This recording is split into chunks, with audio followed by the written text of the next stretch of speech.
নমস্কার, আপনারা দেখছেন বেবি রানী রান্না রানী চ্যানেলের মধ্যে আজকে খরল দিয়া বড়া বানাইয়া আপনারা সাথে শেয়ার করমু।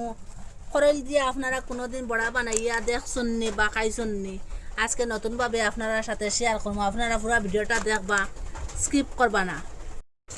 ওরকম করে পুরা খরলটা চুলাই লিছি দেখুন। এখন দাঁড় সাহায্যে ওরকম করবো।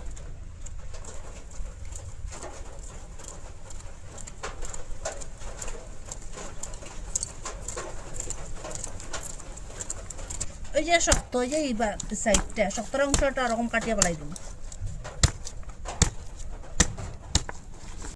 জল দিয়া এরকম 2-3 বার করে পরিষ্কার করলে মু দইয়া এই যে কুড়া উড়া থাকলে এটা পরিষ্কার হয়ে যাবে। যে করইলের যে কুড়া উড়া,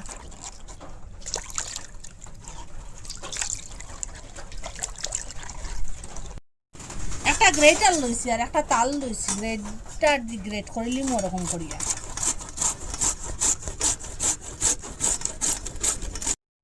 ওরকম করে সবটা করে গ্রেট করে লিছি দেখুন।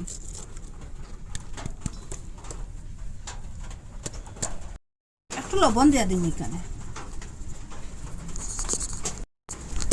হাত দিয়ে ভালো করে ম্যাশ করে লবণটা সাইডের দিকে লাগবে। ওরকম করবো হাতটার সাহায্যে লবণটা।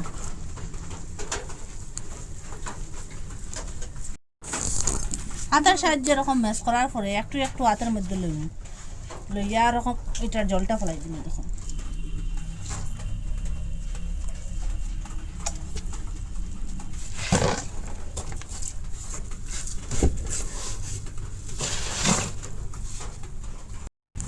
ওরকম হাতের সাহায্যে সবগুলো সিফিয়া রসটা বাগড়ছে, কতটা জল বাড়িছে দেখুন। এখন পেঁয়াজ রসুনটা ছোটো করে কাটি নিম। রসুনটা প্রথমে কাটি ওরকম ছোটো ছোটো করে কাটি রসুন।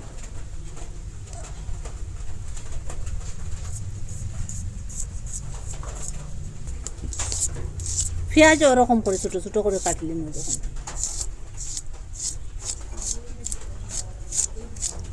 এরকম করে সবটা পেঁয়াজ কাটি নিচ্ছি। এখানে 4 গোটা পেঁয়াজ দিছিলাম।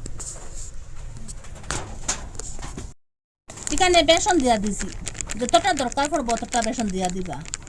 এখানে একটু বেশ লইছি, একটু বেশ দিয়া দিম বেসন।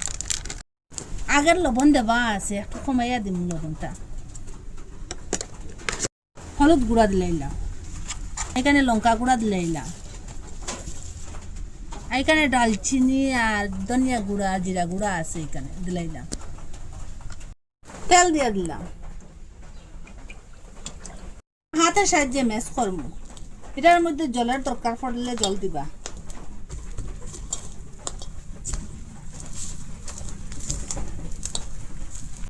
এটার মধ্যে আর জল দিতে লাগছে না, এটা জল না দিয়া আর ওরকম এখন শেপ করলিম গুলগুল করিয়া ওরকম করিয়া।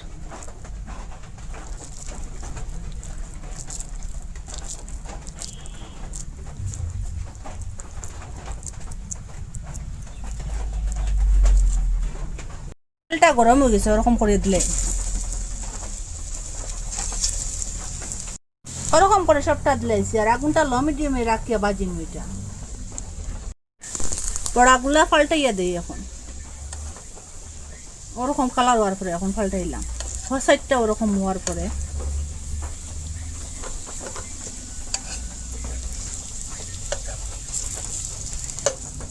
পাল্টাইয়া ওরকম করিয়া হয়ে গেছে 2 সাইডটা। এখন ওইটা উঠাইলিম একটা গামলার মধ্যে।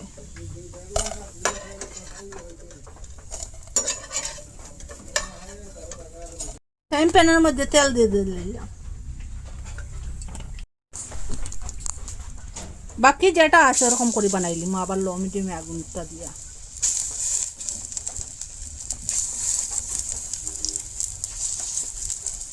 অফ করে দিলে এখন বাকি যেটা আছে ওরকম করে সবটা বানাইলিছি দেখো। আপনারা তো কত কিছুর পকোড়া বা বড়া বানাইয়া খাইছেন। ওরকম খরল দিয়ে থাকতে থাকতে যে কোনো খরল দিয়ে ওরকম বানাইয়া পকোড়া বা বড়া খাইবা, এত ক্রিস্পি হয় দেখুন, খুব সুন্দর। এটা হেলদিও। এইটা খাইলে তো বহুত উপকারও আছে খরলটা খাইলে। খরল থাকতে থাকতে একদিন বানাইয়া খাইবা, মিস করবা না। ঘরে যে অল্প জিনিস থাকে এই অল্প জিনিস দিয়েও খরলটা বানাই নিয়ে যায়, খরলের পকোড়া বা বড়া বানানো যায়। এরকম যদি বড়ার পকোড়া বানাইয়া খাওয়া যায়, দোকান থেকে কিনিয়া খাইবার কথা আপনারা ভুলে যাবা গিয়া। আপনারা কইতে কি দেখরা একদিন মিস করবা না, বানাইয়া খাইবা। কমেন্টের মধ্যে নিশ্চয় জানাইবা কেমন স্বাদ লাগলো এই পকোড়াটা। আর আজকের ভিডিও এখানে শেষ, নতুন একটা ভিডিও লইয়া ফিরে আসবো বন্ধুরা।